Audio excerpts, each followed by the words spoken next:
So let's go ahead and move into your gas or pass. All right, we're going vintage here, folks. Okay. In 1970s, it might have been released before then. It was probably the 60s. But Electro Harmonix made the Small Stone. Yeah.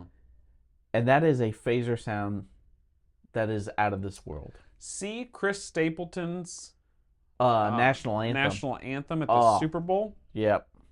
Small Stone on, just cranking away on that old Princeton. With the Princeton. Oh, such a good sound. Fantastic sound. Yep. So anyways, Small Stone, you know you can find one from the 1970s for $220.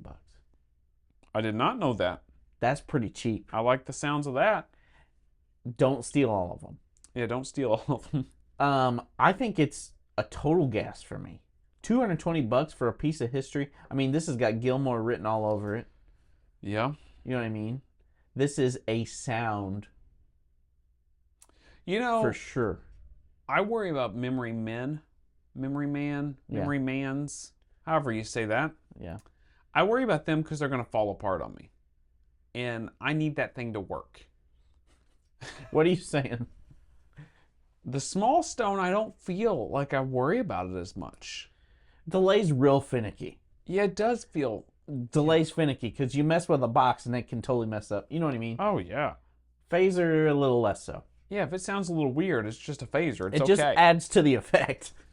You know, and it feels like it would be easier to work on, and maybe there's less moving parts. I mean, I don't really know for sure, but it just... There's less knobs, so there's got to be less parts. Yeah, that's true. It just feels like I wouldn't worry about it quite as much as I... And maybe the difference is price. Maybe if, you know... Right. If you lose $220 versus like $600-700. Yeah. Well, it's easier to go get something repaired and spend $50 on it, you know, a couple times versus taking a memory man out all the time and it dying on you. Right. So, yeah, memory men are not cheap either. No. They're not vintage ones. And there's good reason. So yeah, they sound great. So, as in the history factor, I have to say it's a G.A.S. Because it is like a sound and sounds fantastic. I've always liked the Small Stone, I think, better than the Phase 90. Ooh. Phase 90's really perfect. Yeah. You know what I mean? It's like a perfect wave.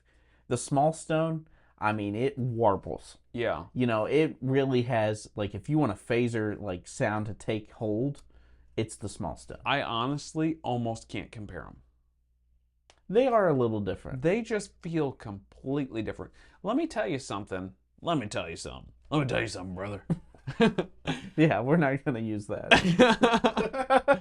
But I think that the new Small Stones they are putting out sound great. Oh, they're great. Those new, like, nano ones even, mm-hmm. They sound fantastic. Mm-hmm.